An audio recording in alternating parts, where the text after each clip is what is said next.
Hello students, तो आज हम बात करने वाले हैं estimate the group capacity of piles in sand and clay. अभी तक हमने सिंगल पाइल के बारे में बात की थी कि एक सिंगल पाइल की कितनी लोड कैरिंग कैपेसिटी हो सकती है। बट उस सिंगल पाइल की भी कुछ ना कुछ कैपेसिटी तो है ही है ना, एक पर्टिकुलर टाइम तक ही लोड ले सकती है। बट अगर आपका अप्लाइड लोड बहुत ज्यादा है, ठीक है, बहुत ज्यादा है, तो वहां पे आपको क्या होगा, मोर नंबर ऑफ पाइल्स की जरूरत पड़ेगी, ठीक है ना, मतलब ज्यादा से ज्यादा पाइल्स की जरूरत पड़ेगी। तो जब ज्यादा से ज्यादा पाइल की जरूरत पड़ेगी तो हमें ये पता होना चाहिए कि हमें हर एक पाइल को क्या डायमेंशन देनी, कितनी स्पेसिंग देनी है, क्या एफिशिएंसी होगी, किस तरीके से अरेंज करनी है। तो ये हमारे लिए एक बहुत बड़ा टास्क हो सकता है। तो ये जो हमारा टॉपिक है ग्रुप एक्शन ऑफ पाइल, भाई एक सिंगल पाइल किस तरह बिहेव कर रही थी हमें पता है, बट जब हम बहुत सारी पाइल्स को यूज करेंगे तो एक पूरा का पूरा जो पाइल्स का ग्रुप बनेगा उसका किस तरीके से एक्शन होगा, हम उसके बारे में बात करने वाले हैं, ठीक है ना। तो पहले हम बात करते हैं, ये एक सिंगल पाइल है, ठीक है, ये आपकी एक सिंगल पाइल है, ठीक है। एक सिंगल पाइल का भी एक ये स्ट्रेस जोन होगा कुछ ना कुछ, एक सिंगल पाइल का ये स्ट्रेस जोन है, ठीक है, कुछ ना कुछ ये सिंगल पाइल का जोन है। अगर हम ग्रुप ऑफ पाइल्स की बात करें ना, अगर हम ग्रुप ऑफ पाइल्स की बात करें तो हम क्या कंसिडर कर रहे हैं,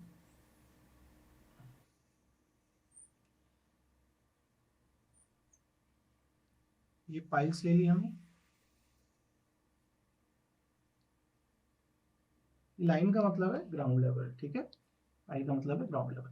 भाई इन सब का एक ना एक आपका एक इंडिविजुअल एक स्ट्रेस जोन होगा, इंडिविजुअल पाइल की अगर बात करें तो सबका एक इंडिविजुअल स्ट्रेस जोन होगा। बट जब हम ग्रुप एक्शन की बात करेंगे तो ग्रुप एक्शन में क्या होगा, अब ग्रुप एक्शन में ये एक एज अ सिंगल यूनिट काम करेंगी तो इसका स्ट्रेस जोन क्या होगा, बहुत ज्यादा होगा। ये क्या है, ये एक इंडिविजुअल पाइल का स्ट्रेस जोन था, अब ये क्या है, एक कंबाइंड स्ट्रेस जोन को शो कर रहा है, ठीक है। ये क्या कर रहा है, एक कंबाइंड स्ट्रेस जोन को शो कर रहा है। तो इसके लिए हमें कितनी स्पेसिंग, क्या डायमेंशनिंग, क्या विड्थ क्या रखना होगा उसके बारे में, क्या शेप रखना होगा उसके बारे में हम बात करते हैं, ठीक है ना। तो ये जो हमने पाइल ग्रुप लिया है, ये जो हमने पाइल ग्रुप लिया है, आइए एक एक करके हम थोड़ी सी बात करते हैं, ठीक है। ये हमें क्या दिख रहा है, एक एलिवेशन दिख रहा है, ठीक है, एलिवेशन दिख रहा है किस तरीके से, ये आपकी क्या होगी, पाइल कैप हो जाएगी,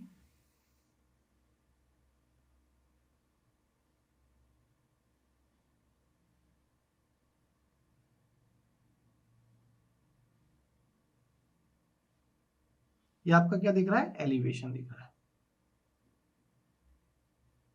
बहुत इंपॉर्टेंट है, मिस मत करिएगा अदरवाइज प्रॉब्लम हो जाएगी, ठीक है ना, अदरवाइज प्रॉब्लम हो जाएगी। ये आपका क्या है, ग्राउंड लेवल है, इसकी जो पाइल की लेंथ है वो एल है, ये आपका क्या है, एलिवेशन है, एलिवेशन है।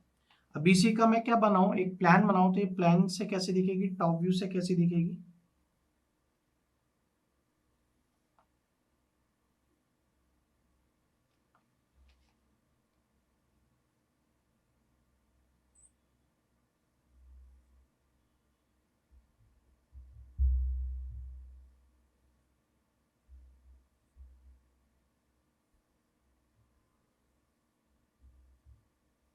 ये तो हमें सामने से दिख रही है, मतलब एलिवेशन दिख रहा है, इसके पीछे भी होगी ना, 3 3 6 3 9, ठीक है ना। अब इसके सेंटर से, अब इसका कुछ ना कुछ तो इनके डायमीटर होगा, D D D D D D D D, सबका डायमीटर है, ठीक है। इसकी पूरी की पूरी क्या है, विड्थ, ठीक है। चलिए, अब इस पर्टिकुलर पाइल के सेंटर से, इस पर्टिकुलर पाइल के सेंटर से जो डिस्टेंस होगी वो कितनी होगी, एस, सेम विथ ये एस। अब इसका आधा यहाँ पे क्या है, इसका आधा कितना बच रहा होगा, यहाँ पे कितना बच रहा होगा, ये होगा d/2, और सेम यहाँ पे कितना बच रहा होगा, d/2 बच रहा होगा, ठीक है। कितना बच रहा होगा, d/2। सेम यहाँ पे भी, यहाँ से यहाँ तक s, यहाँ से यहाँ तक s, ये कितना है d/2, ये कितना है d/2, same as it is ऐसा ही होएगा। ठीक है, तो हमें क्या समझ में आता है, हमें क्या समझ में आता है कि अगर स्क्वायर फुटिंग है, अगर स्क्वायर फुटिंग है तो उस स्क्वायर फुटिंग में जो साइज होंगे, जो साइज होंगे कैसे होंगे, for square footing, for square footing size of row, size of row की अगर मैं बात करूं, साइज ऑफ रो की, तो कैसे होंगे, b किसके बराबर होगा, b, ये जो टोटल b है किसके बराबर, 1s 2s, कितना हो जाएगा 2s, 2s plus half d/2, half d/2 मतलब कितना हो जाएगा, आधा आधा 1, मतलब के डायमीटर। जब कभी भी आप स्क्वायर फुटिंग की बात कर रहे हो और 3/3 की बात कर रहे हो, 3/3 मतलब ये 3 और ये 3 की बात कर रहे हो, ठीक है, तो उस कंडीशन में जो आपकी साइज होगी, रो की साइज होगी, बी की वैल्यू वो कितनी हो जाएगी, 2s प्लस डी हो जाएगी। ठीक है, तो इसी के हेल्प से हम, अगर हम, हमारे पास 4/4 है, 4/4 है तो कितनी हो जाएगी, मान लीजिए यहाँ पे एक और पाइल है, एक और पाइल है, एक और पाइल है, और इस तरीके का केस है, इस तरीके का केस है, तो यहाँ पे एक और एस आ जाएगा, मतलब अगर 4/4 है तो एस कितने, 3s प्लस d/2 तो हो ही रहा है। ठीक है, ये किसके लिए, 4/4 के लिए। तो अगर मैं एक जनरल स्टेटमेंट बनाऊं, जनरल स्टेटमेंट या फॉर्मूला बनाऊं तो क्या हो जाएगा, m-1 s प्लस d, ये किसके लिए, ये m/m कंडीशन के लिए, m/m कंडीशन के लिए, where s is what, centre to centre spacing, center to center spacing, d is what, dia of pile, dia of pile, where अगर मैं AB की बात करूंगा, अगर मैं AB की बात करूंगा, बेस रेजिस्टेंस की बात करूंगा, तो AB कितना हो जाएगा, AB is equal to what, B square, square है स्क्वायर, और अगर AS की बात करूंगा, AS की बात करूंगा कितना हो जाएगा, 4B इंटू L। ठीक है, 4b इंटू एल। क्लियर है, कोई दिक्कत इसमें मेरे को नहीं लगता कि होगी। कुछ और पॉइंट्स के बारे में बात कर लेते हैं। अगर मैं सेंटर टू सेंटर स्पेसिंग की बात करता हूं तो वो कितनी होगी, लगभग लगभग 2.5 से लेके 4d तक आप कंसीडर भी कर सकते हो। ठीक है, ठीक है, अगर आप 2.5 से लेके 4d के बीच में सेंटर टू सेंटर स्पेसिंग अगर आप कंसीडर करते हो तो वो जो पूरे के पूरे पाइल के बीच में यहाँ पे जो सॉइल है, जो पूरी की पूरी सॉइल है, अगर 2.5 से लेके 4d तक आप कंसीडर करते हो स्पेसिंग, तो ये जो पूरी की पूरी सॉइल है वो क्या होगी, वो भी कंप्रेस्ड होगी, कॉम्पैक्ट होगी, कॉम्पैक्ट होगी। तो ये जो पूरा का पूरा एंटायर वेज है, एंटायर वेज है, वो एक सिंगल पाइल के तरह एक्ट करेगा। मतलब भाई अभी ये क्या है, इनके बीच में भी तो सॉइल है ना, जब लोडिंग पड़ेगी तो ये क्या होगा, ये भी कॉम्पैक्ट होगा, और ये भी कॉम्पैक्ट होगा, तो ये सॉइल भी एक एज अ सिंगल पाइल काम करेगी, और ये ग्रुप ऑफ पाइल, मतलब ये एक पाइल एक पाइल एक पाइल, और ये सॉइल भी एक एज अ पाइल काम करेगी।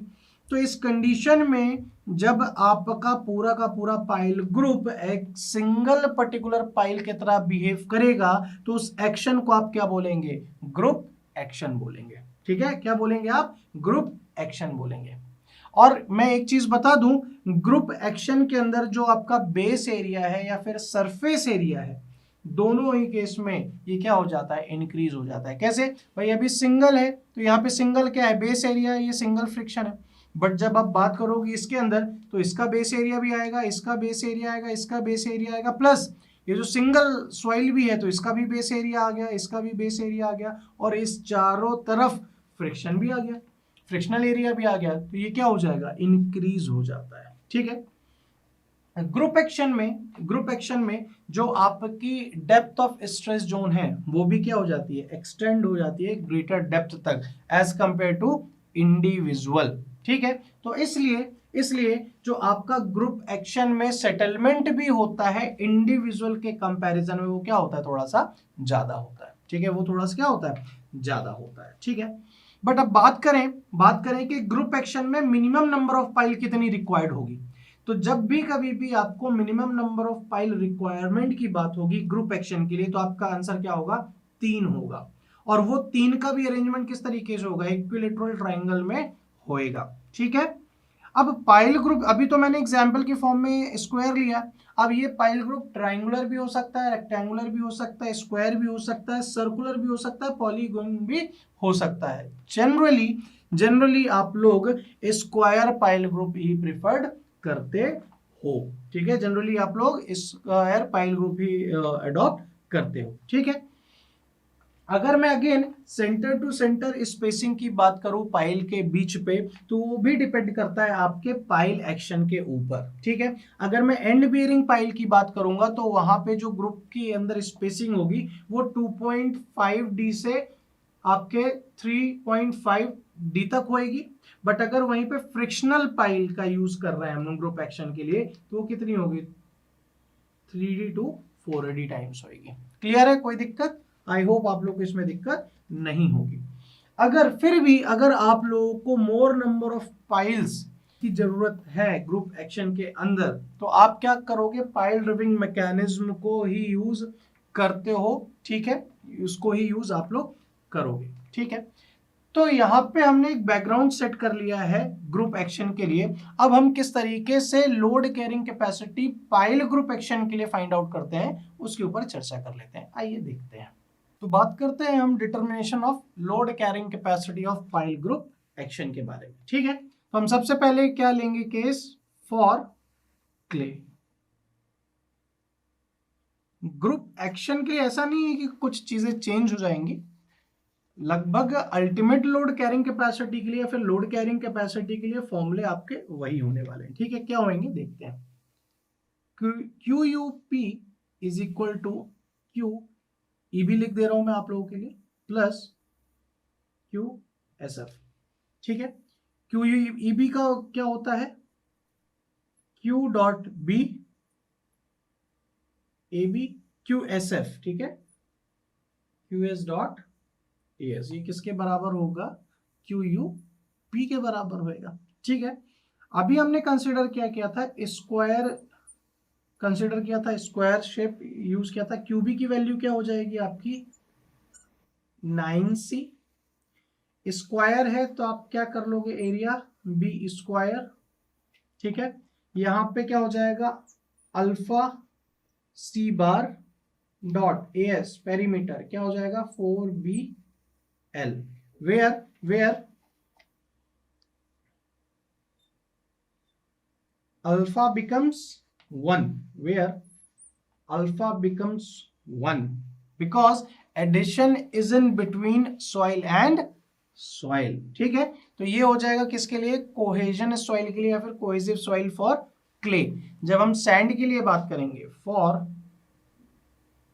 सैंड या फिर कोहेजन लेस सॉइल के लिए जब बात करेंगे, तो उस कंडीशन में जो आपका आंसर होगा वो पूरे के पूरे ग्रुप एक्शन की बात करेंगे, QUG के बारे में बात करेंगे। ठीक है ना, QUG के बारे में बात करेंगे, क्या हो जाएगा, gamma dot L NQ B square. ठीक है, ठीक है, प्लस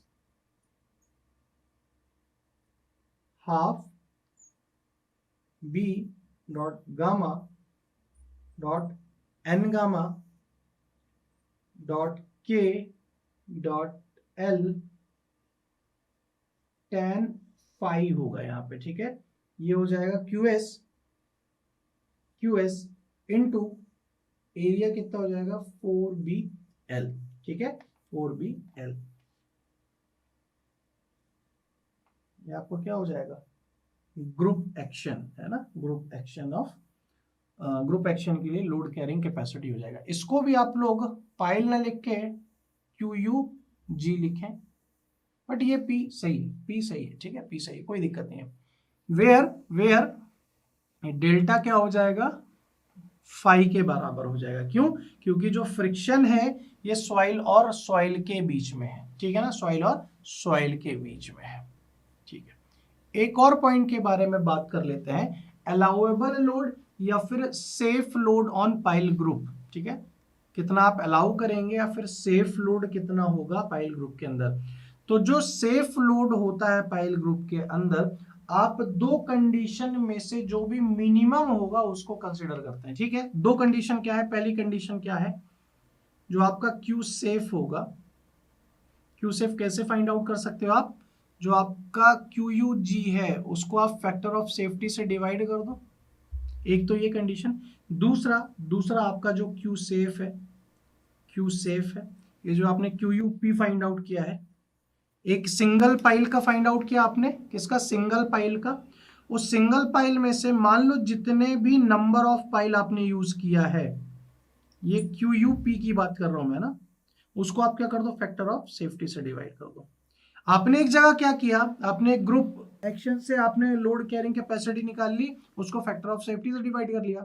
या फिर आप क्या कर सकते हो, एक सिंगल पाइल का भी कर सकते हो फाइंड आउट, और सिंगल पाइल का किया तो जितने भी एन नंबर ऑफ, मान लीजिए अभी हमने स्क्वायर लिया था 1 2 3 4 5 6 7 8 9, तो एन की वैल्यू क्या हो जाएगी?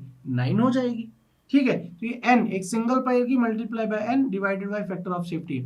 इन दोनों में से जो भी मिनिमम होगा उसको आप अलाउएबल लोड या फिर सेफ लोड कंसीडर करोगे। वेयर फैक्टर ऑफ सेफ्टी आप कितनी कंसीडर करोगे? 2.5 से लेके 3 तक कंसीडर करोगे। ठीक है ना? वेयर एन क्या है? आपका नंबर ऑफ पाइल है, नंबर ऑफ पाइल है, जितनी भी आप ग्रुप एक्शन के अंदर नंबर ऑफ पाइल यूज कर रहे हो। यहाँ पे 9 है, 16 हुई तो 16, इस तरीके से आपकी चीजें बढ़ती जाएंगी। तो आई होप आप लोगों को ग्रुप एक्शन में आपको किस तरीके से लोड बेयरिंग कैपेसिटी फाइंड करनी होती है वो आपने समझा, जाना और आपसे बनने भी लग गई होंगी। इसकी बहुत सारी प्रैक्टिस करिए, इसके ऊपर बहुत सारे न्यूमेरिकल आते हैं आपके बहुत सारे कॉम्पिटिटिव एग्जाम के अंदर। आज के लिए इतना ही, थैंक यू वेरी मच।